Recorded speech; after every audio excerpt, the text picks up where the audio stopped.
Bonsoir, chers auditeurs du soir. Tout d'abord, je tenais à vous remercier pour tous vos messages. Ils me vont tout droit au cœur.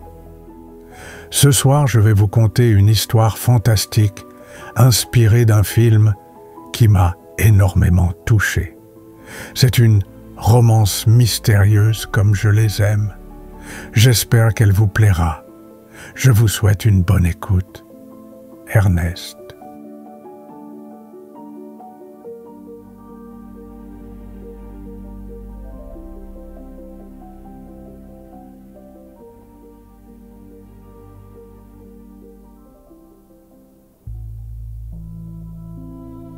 Chapitre 1. La perte. Le vent soufflait fort sur les hauteurs de Lyon, ce soir-là, faisant danser les arbres devant les baies vitrées de l'hôpital. L'air était chargé d'humidité et le ciel lourd d'un orage menaçant. Éric Darroux, médecin urgentiste, terminait son service quand Pierre, son collègue et ami de longue date, l'interpella d'une voix basse, presque hésitante. « Éric, reste un instant, il faut qu'on parle. » Le ton était grave, et Éric sentit immédiatement la tension dans la voix de Pierre. Son cœur se serra. Émilie, sa femme, était partie il y a plusieurs semaines pour une mission humanitaire au Venezuela. Depuis, il vivait dans l'attente de ses appels, ces instants volés au chaos du monde, où sa voix le raccrochait à la réalité. Mais, ces derniers jours, le silence s'était installé, pesant, inhabituel, comme un mauvais présage. « C'est Émilie, n'est-ce pas ?» demanda-t-il en s'asseyant lentement. Sa gorge, soudainement sèche. Pierre hocha la tête. Il hésita un instant avant de poser un dossier devant lui. Sur la couverture, un simple nom. Mission médicale. Caracas. Éric fixa ses lettres noires sur le papier jauni, son cœur battant à un rythme irrégulier. Il y a eu un accident, un glissement de terrain dans les montagnes. L'autobus qui transportait les bénévoles a été emporté dans un ravin. Ils n'ont retrouvé que des débris, aucun survivant. Un bourdonnement envahit le crâne d'Éric. Il entendait les mots, comprenait leur sens, mais quelque chose en lui refusait d'y croire. Émilie, disparue? Non, impossible. L'idée même était absurde. Elle avait déjà échappé à des situations bien pires, affronté des dangers innommables sur le terrain. Il était inconcevable qu'elle puisse disparaître ainsi, sans laisser de traces. Il secoua la tête, la panique montant en lui, comme une vague incontrôlable. Non, ce n'est pas elle. Ils ont dû se tromper. Elle est forte, elle a déjà survécu à bien pire. Pierre posa une main réconfortante sur son épaule, mais Éric se leva brusquement. Il vacilla un instant, les nerfs à vif, sa respiration s'accélérant dangereusement. Non, je veux des preuves. Où est son corps? Où sont les témoins? Quelqu'un a bien dû voir quelque chose. Ils n'ont pas pu le retrouver. C'est une région difficile d'accès. La végétation est dense. La pluie a emporté les traces. Mais Éric, il faut que tu l'acceptes. Accepter. Comment pouvait-il accepter que la femme de sa vie ait disparu, comme ça, dans un ravin, sans laisser la moindre trace, sans un dernier regard, sans pouvoir lui dire au revoir? L'idée même le révoltait. Une douleur brute et insupportable lui tordit l'estomac. Il recula, bousculant une chaise qui bascula et s'écrasa au sol dans un fracas sourd. La pièce lui semblait oppressante, les murs trop étroits, l'air trop lourd. Il suffoquait. « Éric, non, pas maintenant, pas comme ça. » Il sortit du bureau, le regard flou, traversant les couloirs de l'hôpital, sans vraiment voir où il allait. Autour de lui, les infirmiers et internes le dévisageaient, certains chuchotant à voix basse. Mais il n'entendait rien. Son esprit bourdonnait, noyé sous une marée de souvenirs, de promesses murmurées dans l'obscurité de leur chambre, d'éclats de rire partagés sous un ciel étoilé. Dans sa poitrine, une seule certitude brûlait. Émilie n'était pas morte. Il le savait.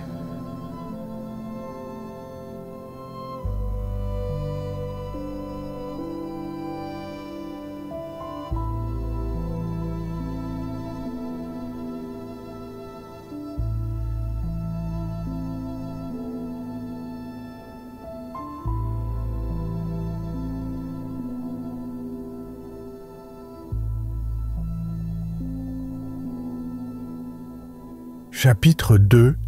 Les premiers signes.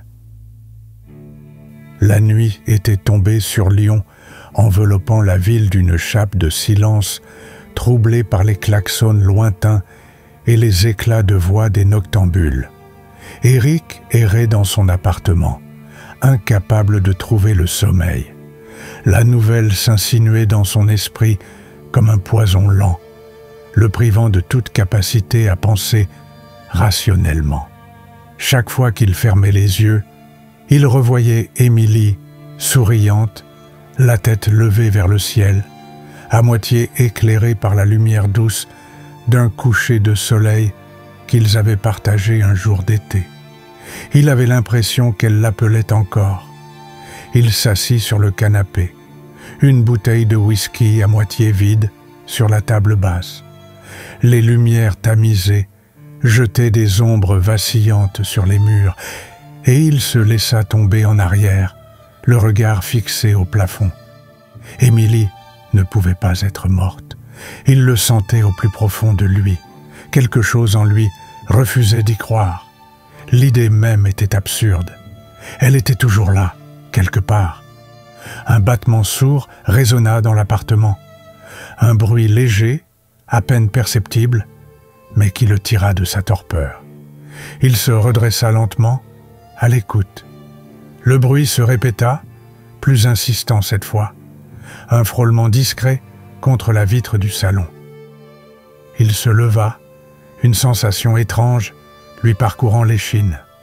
À travers la pénombre, il s'approcha de la baie vitrée donnant sur le petit balcon.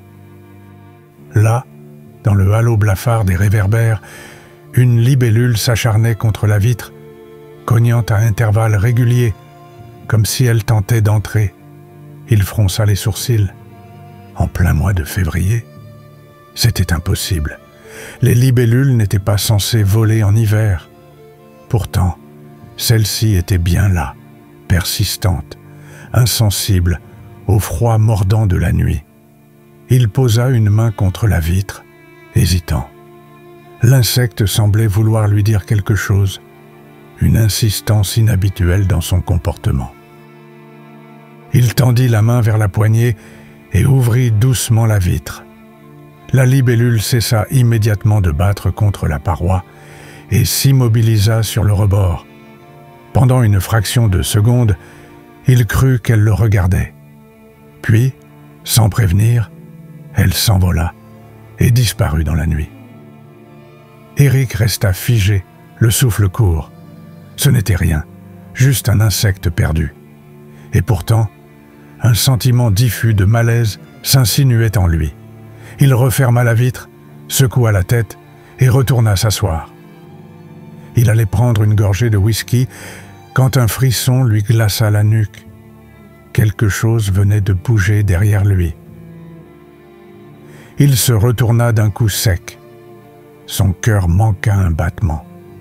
Sur le mur du salon, où une photo d'Émilie et lui était accrochée, un détail n'était plus à sa place. Le cadre, pourtant solidement fixé la veille, penchait désormais légèrement sur le côté.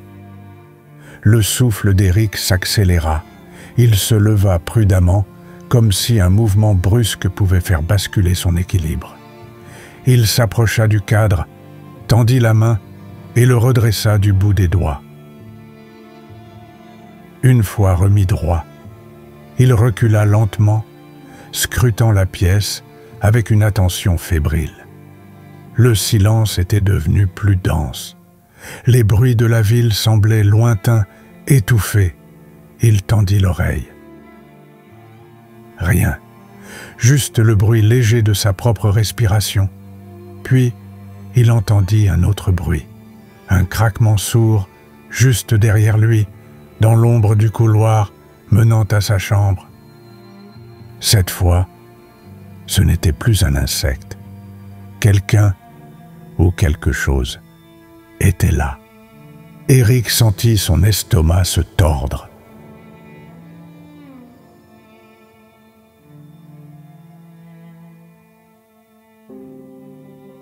Chapitre 3. L'hôpital et les enfants. Le matin suivant, Éric s'était levé avec l'impression d'avoir traversé une nuit sans véritable repos. Son esprit était encore hanté par la libellule et ce cadre déplacé. Une coïncidence? Une illusion provoquée par la fatigue et la douleur? Il voulait s'en convaincre, mais quelque chose en lui refusait d'accepter une explication rationnelle. Il se força à reprendre le cours normal de sa vie.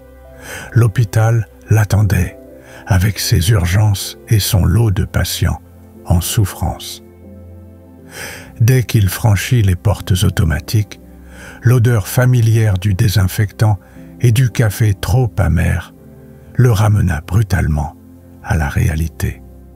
« Tu n'as pas bonne mine, Éric », observa Claire, une infirmière avec qui il travaillait depuis des années. « Mauvaise nuit », grogna-t-il en attrapant une blouse propre. Il n'ajouta rien et se dirigea immédiatement vers les services pédiatriques. Il ne savait pas pourquoi, mais il ressentait le besoin d'être auprès des enfants aujourd'hui. Peut-être parce qu'ils avaient cette façon unique de percevoir le monde, cette pureté qui échappait aux adultes. Dans l'unité de soins intensifs, il retrouva Victor, un petit garçon de 7 ans atteint d'une maladie rare. Sa frêle silhouette se détachait sous les draps blancs, mais son regard vif était bien présent. Dès qu'il vit Éric, il lui adressa un sourire complice. « Docteur Darroux, elle m'a encore parlé cette nuit. » Éric s'arrêta net. « Elle ?» Il s'approche du lit, le cœur battant légèrement plus fort. « De qui tu parles, Victor ?»« La dame aux cheveux longs, elle vient souvent quand je suis trop fatigué. Elle me parle d'un endroit avec des rivières et des montagnes. Un endroit où il fait bon vivre. Elle m'a dit de vous donner un message. » « Un message ?» Victor hocha la tête avec sérieux. « Elle a dit que vous ne devez pas avoir peur. » Le médecin sentit ses jambes fléchir légèrement. Son instinct lui hurlait que ce n'était pas qu'un simple délire d'enfant malade. « Victor, as-tu vu son visage ?» L'enfant réfléchit un instant avant de répondre d'une voix douce. « Non, mais je sais que c'est une gentille dame. Elle est triste, mais elle sourit toujours. » Éric n'eut pas le temps de poser d'autres questions. Une infirmière entra et lui fit signe qu'il était attendu en salle de consultation. Il quitta la chambre de Victor avec un poids immense sur la poitrine.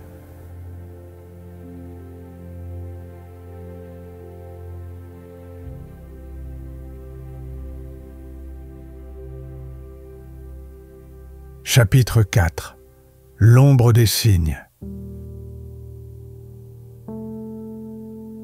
Les jours qui suivirent furent teintés d'un étrange mélange d'épuisement et d'agitation pour Éric.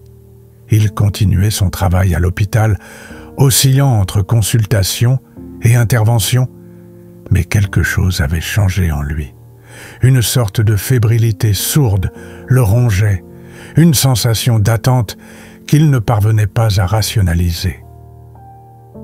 Il avait beau se persuader que tout cela n'était qu'un contre-coup du choc émotionnel récent, un pressentiment insidieux et tenace lui soufflait qu'il était sur le point de comprendre quelque chose d'important. Le soir, en rentrant chez lui, il ressentait un malaise persistant. À chaque ouverture de porte, il avait l'impression que l'appartement n'était plus exactement comme il l'avait laissé. Ce n'étaient que des détails infimes, une chaise reculée de quelques centimètres, un livre posé sur la table du salon alors qu'il était certain de l'avoir laissé ailleurs, un verre d'eau qu'il croyait avoir vidé et qui contenait encore quelques gouttes. Une fois, il retrouva une lampe de chevet allumée, alors qu'il était convaincu de l'avoir éteinte avant de partir. Il tenta de se convaincre qu'il s'agissait de fatigue, de distraction accumulée, de son esprit qui lui jouait des tours. Mais plus les jours passaient, plus ces infimes changements devenaient difficiles à ignorer. Les objets semblaient bouger en son absence. Il tenta même un jour de prendre une photo de son salon avant de quitter l'appartement. Mais à son retour, tout semblait parfaitement en place. Pourtant, il savait. Il sentait que quelque chose lui échappait. Un soir, alors qu'il s'apprêtait à se servir un verre, un mouvement attira son regard vers le couloir. Un reflet, un frémissement, à peine perceptible dans la pénombre. Il s'immobilisa, tendit l'oreille. Rien. Seule la vieille horloge murale du salon égrenait les secondes d'un tic-tac régulier, plus bruyant qu'à l'accoutumée. Rien ne bougeait. Pourtant, une odeur légère flottait dans l'air, une senteur familière, fugace et insaisissable. Un mélange de jasmin et de papier ancien. Il ferma les yeux un instant, inspirant profondément. Ce parfum le hantait depuis quelques jours, apparaissant sans prévenir, le laissant dans un trouble profond. Il secoua la tête et se força à détourner le regard. « Tu deviens parano, Eric », murmura-t-il en s'asseyant sur le canapé. Mais son cœur battait un peu trop fort. Les lumières tamisées projetaient des ombres mouvantes sur les murs. L'impression d'une présence ne le quittait pas. Il se massa les tempes, exaspéré par lui-même. Il allait se coucher tôt. Il en avait besoin. Mais alors qu'il éteignait la lampe du salon, un bruit résonna dans l'appartement. Un froissement, un déplacement d'air comme une porte qu'on entr'ouvre. Eric se figea. Le son venait de la chambre. Le couloir semblait plus long qu'à l'accoutumée. Son souffle s'accéléra alors qu'il poussait la porte de sa chambre. Il appuya sur l'interrupteur. La lumière chassa les ombres, révélant une pièce vide. Tout était à sa place. Immobile, inoffensif. Pourtant, quelque chose clochait. Un malaise diffus l'envahit, une certitude muette, comme si la pièce venait d'être habitée un instant plus tôt. Il soupira, presque soulagé. Mais lorsqu'il se retourna pour refermer la porte, son regard se posa sur sa table de chevet. Là, posée sur son oreiller, une petite libellule en verre trônait, étincelante sous la lumière artificielle. Le verre semblait si pur, si finement taillé, qu'il aurait juré qu'elle était vivante une seconde plus tôt. Il n'avait jamais possédé un tel objet.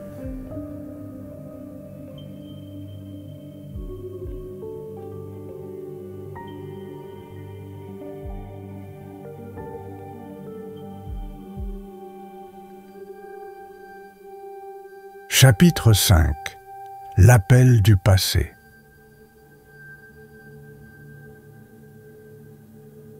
Les jours passèrent, mais le malaise d'Eric ne s'atténua pas. Bien au contraire, chaque soir, en rentrant chez lui, il sentait cette même oppression, cette sensation d'être observé. Son esprit d'ordinaire si rationnel, se trouvait maintenant en proie à un doute grandissant. Était-il simplement victime d'une fatigue accumulée, ou bien quelque chose d'invisible et insaisissable cherchait-il à attirer son attention? Un matin, en arrivant à l'hôpital, il se surprit à hésiter devant la porte de son bureau. Le poids de ses pensées semblait s'être matérialisé en une lourdeur diffuse qui s'accrochait à ses gestes.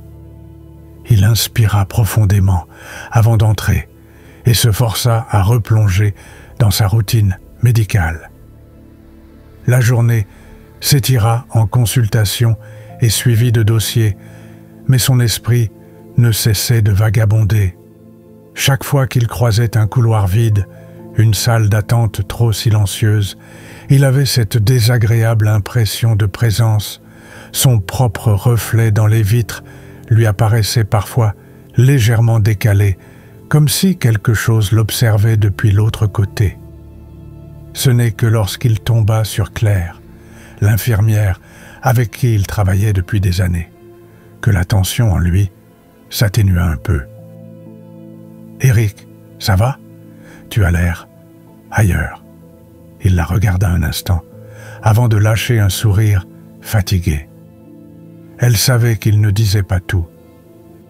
Il n'était pas encore prêt à mettre des mots sur cette étrange sensation qui l'habitait. En fin de journée, alors qu'il quittait l'hôpital, il reçut un appel inconnu.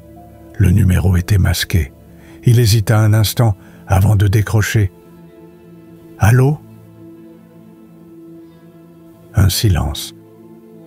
Il sentit son cœur s'accélérer, puis un bruit, un souffle à peine perceptible, et une voix faible, lointaine, déformée par des grésillements. Il se figea, ce n'était pas possible. « Qui est là ?» demanda-t-il, sa gorge soudainement sèche. Un léger froissement se fit entendre, suivi d'un murmure inaudible. Puis, plus rien. L'appel venait de se couper. Eric fixa son écran, la poitrine comprimée par un mélange de peur et d'incompréhension. Il resta ainsi, immobile, avant de réaliser que sa main tremblait légèrement. Il ne le savait pas encore, mais cet appel n'était que le début d'un message bien plus troublant.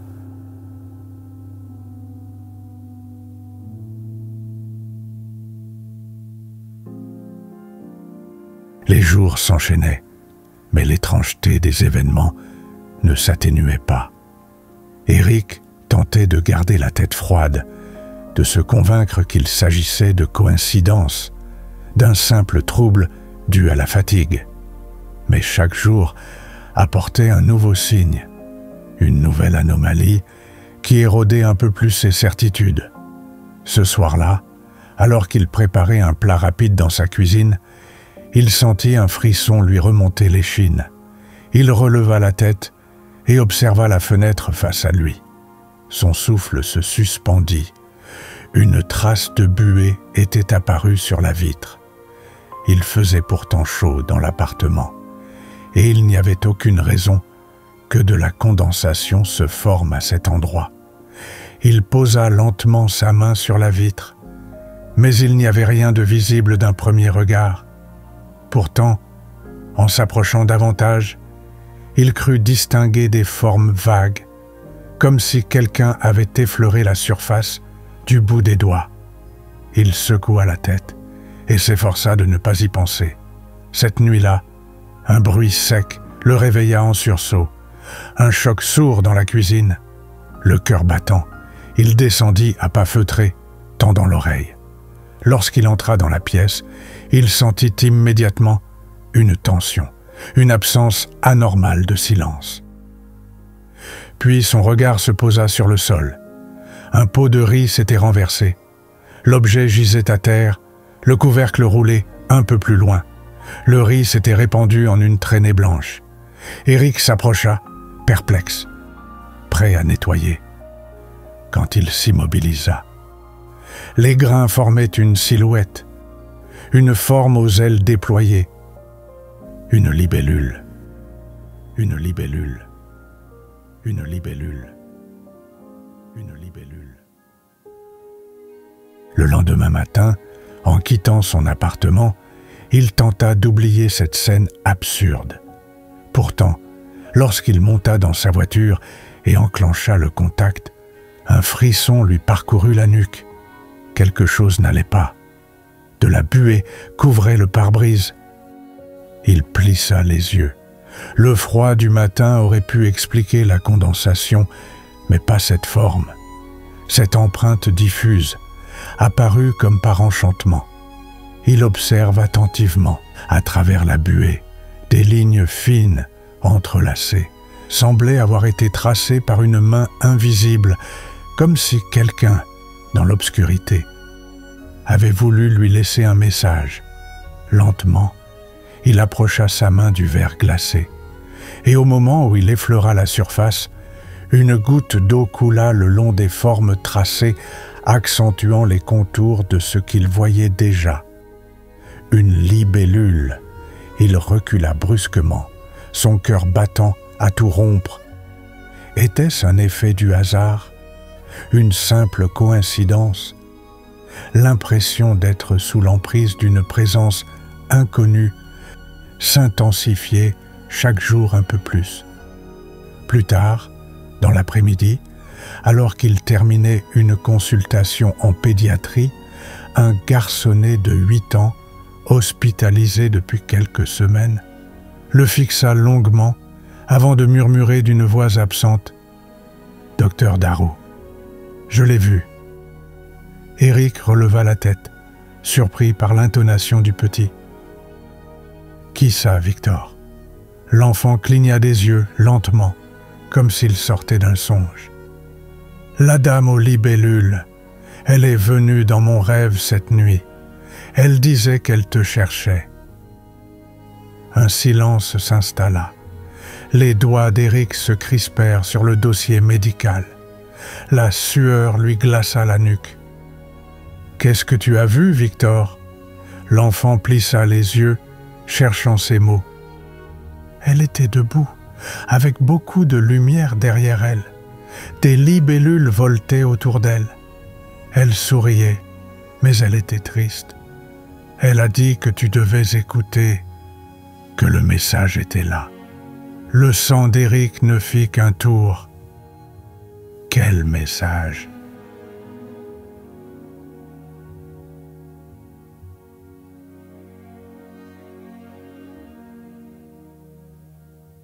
Chapitre 7. L'obsession. Le carnet de garde posé sur le bureau, Eric Darrow fixait l'écran de son ordinateur sans réellement lire les lignes qui y défilaient. Depuis quelques jours, ses pensées dérivaient ailleurs, bien loin des murs de l'hôpital. Les signes étranges, les visions, les paroles des enfants, tout semblait converger vers quelque chose qu'il ne comprenait pas encore, mais qu'il se sentait poussé à découvrir. Une tension sourde s'était installée en lui, semblable à un courant électrique qui ne trouvait jamais la terre. Il avait commencé à tout noter. Chaque événement, chaque détail anormal, chaque phrase prononcée par un patient, tout était consigné dans un petit carnet noir qu'il gardait sur lui à toute heure. Un fil rouge commençait à se dessiner, mais il était encore flou, décousu. Pourtant, il y revenait sans cesse, obsédé par l'idée qu'un motif se cachait là-dessous, invisible à ceux qui ne prêtaient pas attention. Ces nuits devenaient des sessions de décortiquage, éclairées à la lueur blafarde de son bureau, les paupières lourdes, mais l'esprit en alerte, incapable de trouver le repos. Son obsession grandit. Il retourna voir Victor, l'enfant qui lui avait parlé de la dame aux libellules. Cette fois, il s'assit au pied du lit, choisissant ses mots avec précaution, tentant de ne pas influencer le témoignage. « Tu te souviens encore de ton rêve ?» Victor hocha la tête lentement, comme s'il craignait que ses souvenirs s'échappent. Elle n'était pas seule cette fois. Elle m'a montré quelque chose dans l'eau. Je ne sais pas ce que c'était, mais ça brillait. C'était joli, mais ça faisait peur aussi. De l'eau? Où ça? Le garçon haussa les épaules, fronça les sourcils. Je sais pas. Il y avait des rochers et des bruits, comme des chuchotements. Ce mot s'imprima dans l'esprit d'Éric. L'eau. Il revenait souvent, trop souvent. Il relut les pages de son carnet. Ce mot figurait dans 4 témoignages différents, sans qu'il ait été évoqué au préalable. L'un parlait d'un lac, un autre d'un tunnel inondé, un autre encore d'une chute d'eau noire. Et toujours, cette présence féminine. Il interrogea ensuite d'autres enfants, toujours de manière détournée. 2 d'entre eux, dans des services différents, firent allusion à des insectes ailés qui volaient dans leur chambre pendant leur sommeil. L'un décrivit des ailes transparentes qui faisaient du bruit, comme un souffle vif. L'autre affirma avoir entendu une femme lui parler dans une langue qu'il ne comprenait pas, mais dont il devinait le sens dans sa tête. Leur récit, bien qu'absurde en apparence, portait des similitudes troublantes. Une fillette de 5 ans, douce et mutique, dessina, sans qu'il ne l'y incite, une silhouette flottant au-dessus d'un lac sombre, encerclé de ce qui ressemblait à des éclats ou des ailes. Quand Éric lui demanda ce que c'était, elle répondit d'une voix lente, presque absente. « C'est la dame de l'eau. Elle regarde tout. Elle veut rentrer chez elle. » Il resta figé. Un soir, il se rendit dans les archives de l'hôpital, profitant du calme et de la nuit pour consulter d'anciens dossiers de patients ayant évoqué des hallucinations. Il retrouva plusieurs rapports épars, classés sans suivi. Parmi eux, un adolescent ayant été interné pour un épisode dissociatif après avoir déclaré avoir vu des éclats voler autour d'une femme dans un halo de lumière. Le dossier était incomplet, des pages manquaient. Mais ce qui le frappa, ce fut la date. Le jeune homme avait été admis 6 mois avant la disparition d'Émilie. Le médecin en charge à l'époque avait noté que l'adolescent refusait de dormir, affirmant que elle venait quand les lumières s'éteignaient. Il griffonna des remarques dans la marge. Apparition récurrente, voix féminine, structure cristalline. Ce dernier détail glaça Éric. Il pensa immédiatement aux libellules en verre. Il nota le nom du garçon et chercha à savoir s'il avait été transféré dans un autre établissement. Aucun suivi, aucun transfert, aucun dossier de sortie. Le patient n'existait plus. Chaque nuit, Éric rentrait plus tard. Chaque matin, il se levait plus tôt. Il ne mangeait presque plus, oubliait parfois de boire. Sa silhouette s'affinait.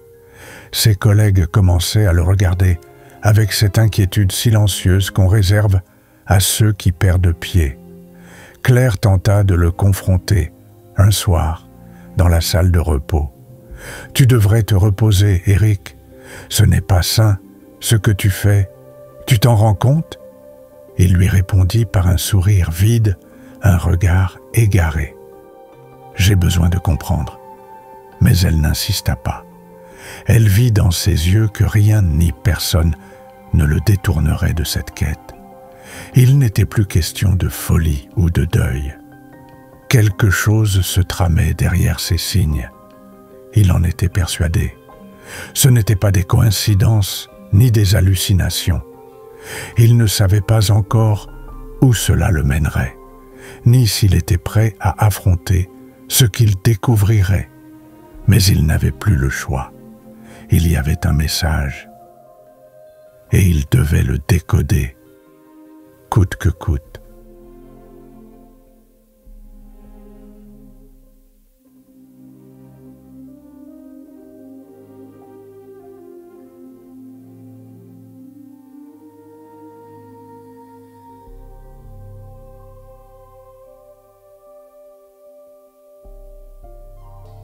Chapitre 8.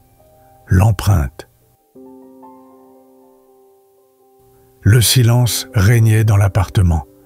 Pas un souffle, pas un bruit.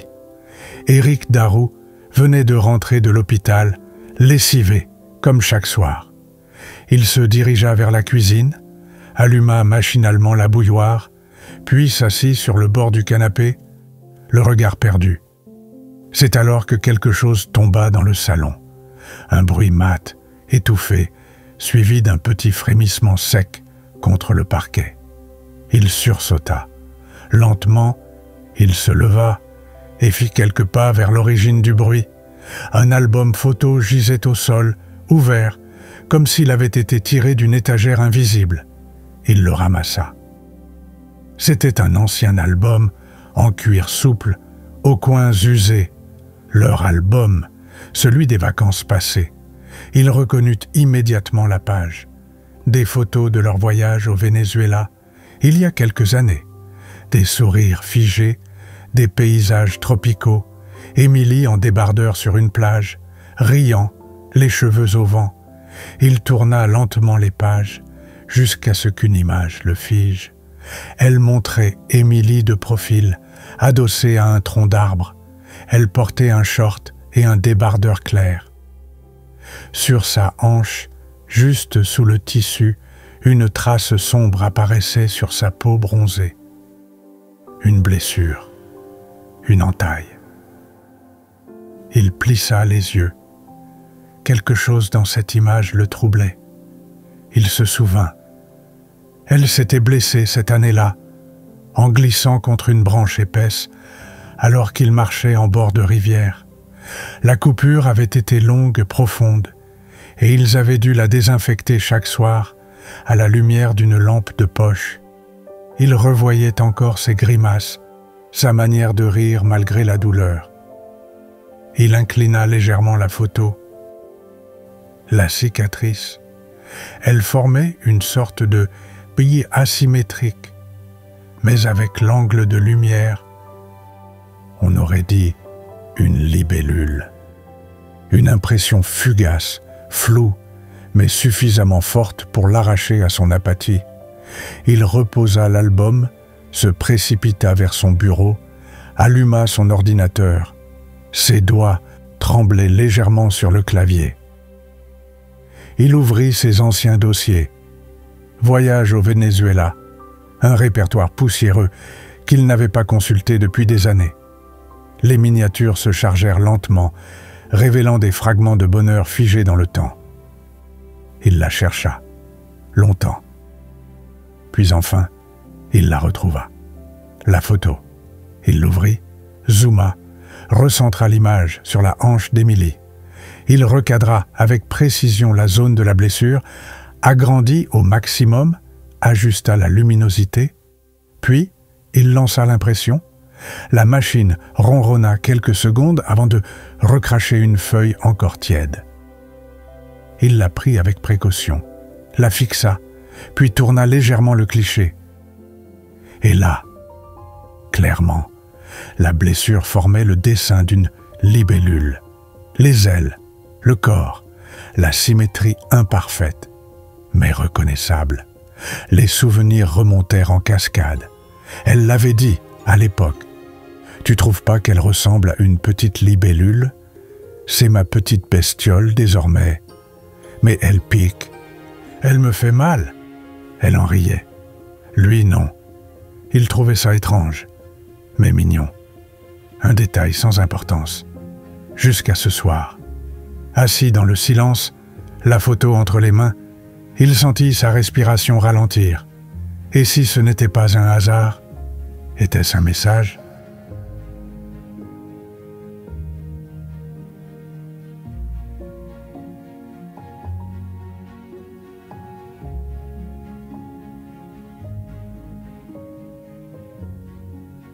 Chapitre 9.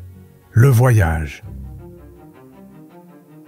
La décision s'était imposée à lui sans qu'il n'ait besoin de la formuler à voix haute.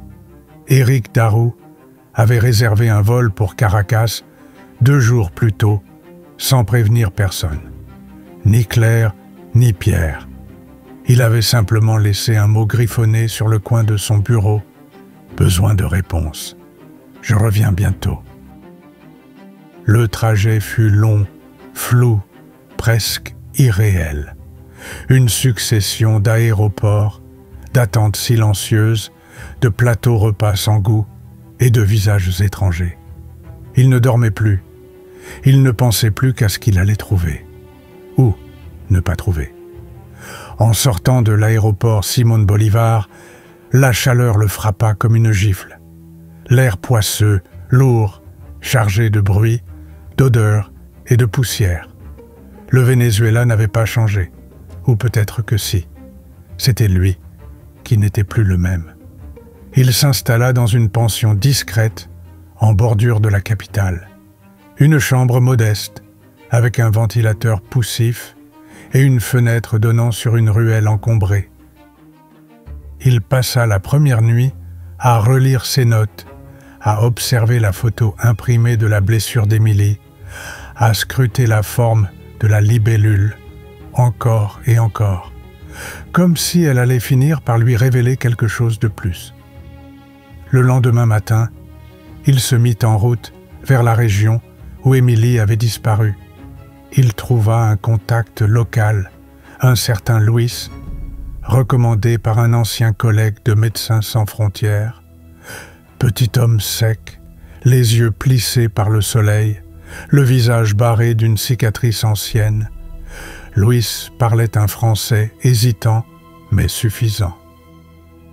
Ils voyagèrent plusieurs heures en voiture, puis en jeep, traversant des villages aux façades effondrées, des marchés bruyants, puis des routes de terre rouge bordées d'une végétation de plus en plus dense. En chemin, Éric lui montra une photo d'Émilie. Luis la fixa longuement. « Je crois, j'ai entendu parler d'elle.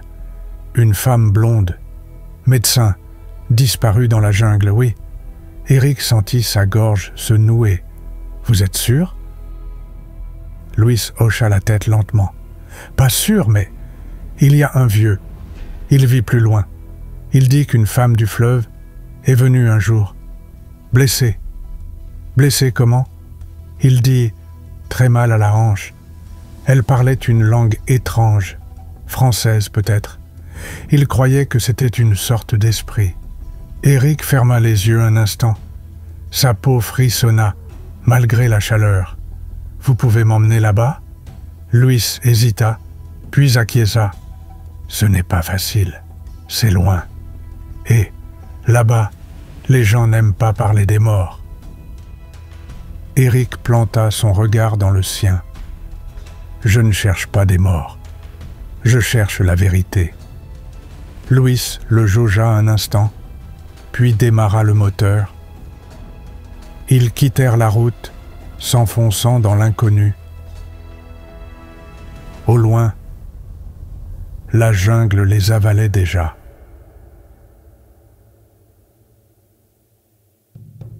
Chapitre 10. La rivière des murmures. Le sentier s'était effacé depuis longtemps. Désormais, Éric Darroux marchait derrière Luis en s'enfonçant dans une jungle impénétrable, moite, suffocante. Chaque pas était ralenti par les racines tordues, les fougères géantes et l'humidité qui collait à la peau comme une seconde couche de chair. Les bruits de la forêt formaient un bourdonnement continu, chants d'oiseaux invisibles, bruissements dans les feuillages, craquements diffus, et parfois des sons plus indéfinissables, comme des voix très lointaines. Luis marchait sans parler. Il connaissait le chemin. Il savait aussi qu'ici, les mots portaient parfois trop loin. Au bout de plusieurs heures, la végétation s'éclaircit et un frisson parcourut la colonne vertébrale d'Éric. La rivière était là, une nappe d'eau calme, large, presque irréelle. Elle serpentait au milieu des troncs, et son murmure léger semblait chuchoter des syllabes humaines. L'eau brillait sous le ciel voilé d'un vert profond. Luis s'arrêta. C'est ici qu'on l'a vue. La femme. » Éric s'approcha du bord, le cœur battant. Il scruta la berge opposée, les arbres silencieux, le courant lent. Quelque chose émanait de ce lieu. Un calme, trop lourd, comme si l'endroit retenait son souffle. Elle venait d'en haut, d'une cabane. Quelle cabane? Louis leva le bras, pointa la lisière vers l'est. « Suivez le sentier, 200 mètres, mais je ne monte pas plus loin. » Il n'y avait pas d'agressivité dans sa voix, juste une forme de prudence ancrée dans le temps. Louis ne plaisantait pas.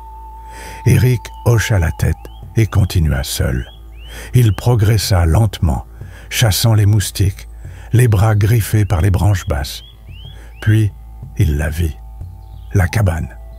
En bois sombre, rongée par l'humidité, elle s'élevait sur pilotis, adossée à un rocher couvert de mousse. Une construction rudimentaire, mais solide. Il gravit les marches une à une, chaque craquement sous ses pieds, résonnant comme un avertissement. La porte était entr'ouverte. Il posa une main sur le bois et la poussa doucement. L'intérieur était vide, ou presque. Une table renversée, un hamac déchiré, une étagère bancale, mais surtout une odeur. Une senteur familière, mêlée de plantes médicinales et de savon. Éric resta là, immobile, comme si la moindre inspiration pouvait dissiper ce qu'il ressentait. Il fit quelques pas. Sur le mur, un vieux torchon avait été cloué, taché d'une matière séchée. Il se pencha. Du sang? Il ne savait pas. Mais quelque chose lui disait que ce lieu avait servi. Il fouilla doucement. Sous une planche mal fixée, il découvrit une boîte métallique, couverte de poussière. Il l'ouvrit. À l'intérieur, un bandage sale, une pince rouillée et un morceau de papier jauni par l'humidité. Il le déplia avec précaution. Quelques mots, à peine lisibles. J'ai tenu jusqu'au bout. Son cœur fit un bond. Puis un bruit le figea. Un pas en bas de la cabane. Il se retourna lentement, le souffle court. Quelqu'un était là.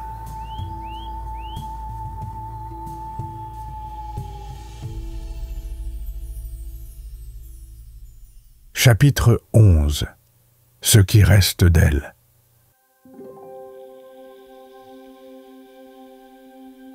Quand le soleil se leva doucement au-dessus de la canopée, Éric Darroux fut réveillé par des bruissements étouffés tout autour de la cabane. Des murmures, des pas dans les feuilles humides, des éclats de voix étouffés. Il se redressa, le cœur battant, encore engourdi par une nuit de sommeil haché. Il ouvrit la porte.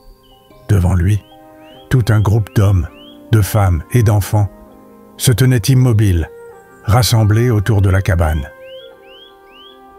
Un enfant, aux yeux ronds et brillants, serrait la main d'une vieille femme, au visage ridé, aux cheveux noués dans un foulard coloré. L'enfant pointa un doigt vers Éric. Louis apparut derrière lui, murmura « Il t'a vu entrer cette nuit. Il a réveillé tout le village. » La vieille femme s'approcha d'Éric, sans un mot. Lentement, elle tendit sa main. Éric la lui donna. Elle la serra dans la sienne, fine et rugueuse, puis, toujours silencieuse, elle se mit en marche. Le village suivit. Ils longèrent la rivière pendant une marche longue et lente. La chaleur montait, les chants des oiseaux résonnaient comme des échos d'un autre monde. Puis, au détour d'un sentier envahi de lianes, une carcasse métallique apparut, un bus rouillé, couché contre la berge, éventré par le temps.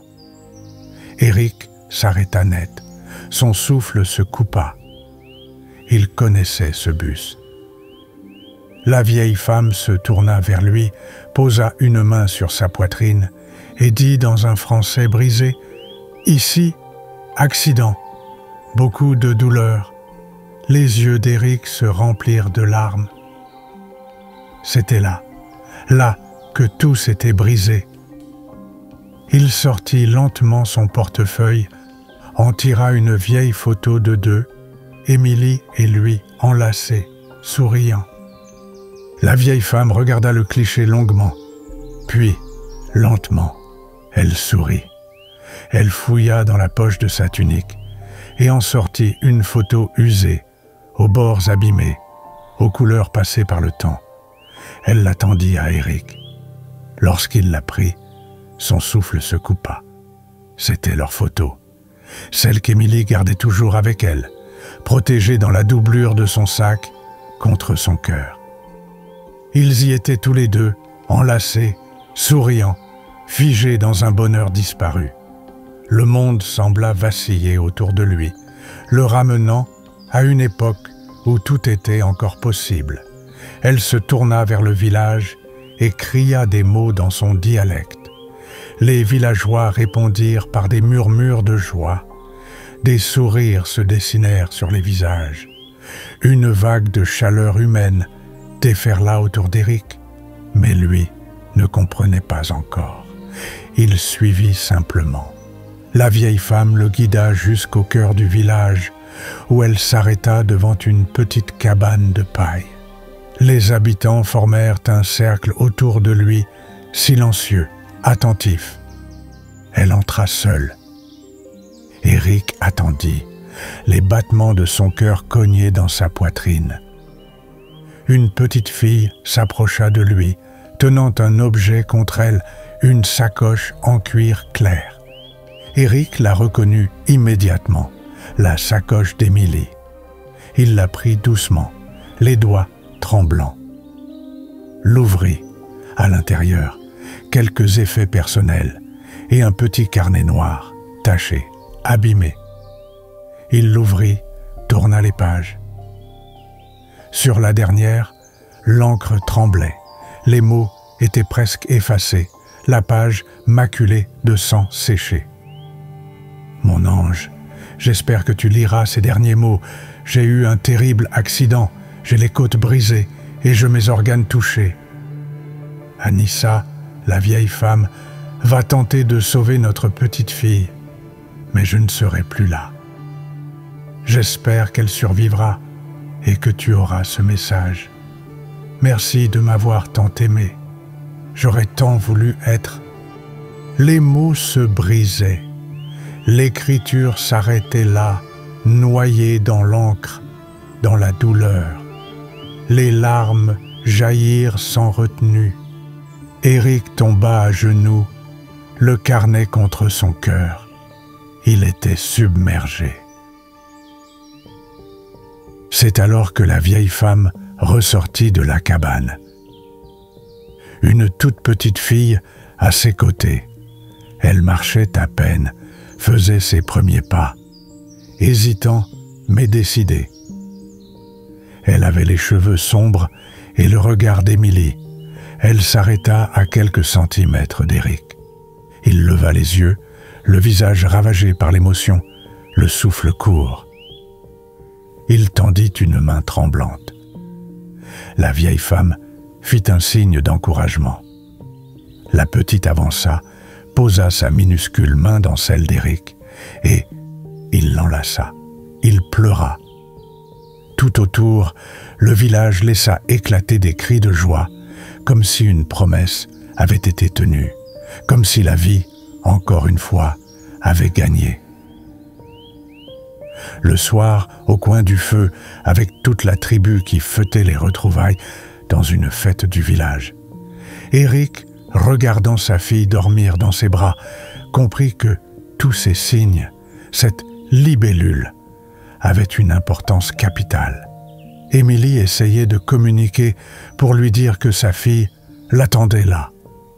Anissa, la vieille femme, lui avait expliqué qu'Émilie s'était battue jusqu'à la dernière minute pour tenter de sauver sa fille. Le lendemain, à l'aube, Anissa guida Éric et sa fille jusqu'au lieu de recueillement des défunts un espace paisible en lisière du village, où la terre rouge semblait garder en elle les souffrances et les mémoires. Elle lui montra, du bout des doigts, un monticule simple, orné de quelques fleurs séchées. C'est ici qu'Émilie reposait. Éric s'agenouilla. Lentement, il sortit le petit carnet noir, le carnet d'Émilie, celui qu'il avait retrouvé taché de sang et de larmes. Il relut ces derniers mots brisés. « Merci de m'avoir tant aimé. J'aurais tant voulu être... » Alors, avec un souffle tremblant, il sortit un stylo, et dans l'espace laissé vide, il écrivit d'une main lente, émue. « Merci de m'avoir tant aimé. J'aurais tant voulu être avec toi, ma puce. Tu t'es battue pour que notre petit ange soit à mes côtés. Tu m'as fait le plus beau des cadeaux. Il n'y aura pas un instant sans que je pense à toi. Sois patiente. Un jour, je te rejoindrai pour vivre le reste de notre amour. Je t'aime. » Puis il referma doucement le carnet, le serra un instant contre son cœur et l'enfouit à la racine de la terre, là où Émilie dormait à présent. Et dans ce geste, il sentit que l'amour qu'ils avaient partagé ne s'était pas éteint avec la mort, mais qu'il continuait de vivre, vibrant dans chaque souffle, chaque silence, chaque regard de leur fille. Un amour plus fort que l'absence, un amour éternel, éternel, éternel, éternel, éternel.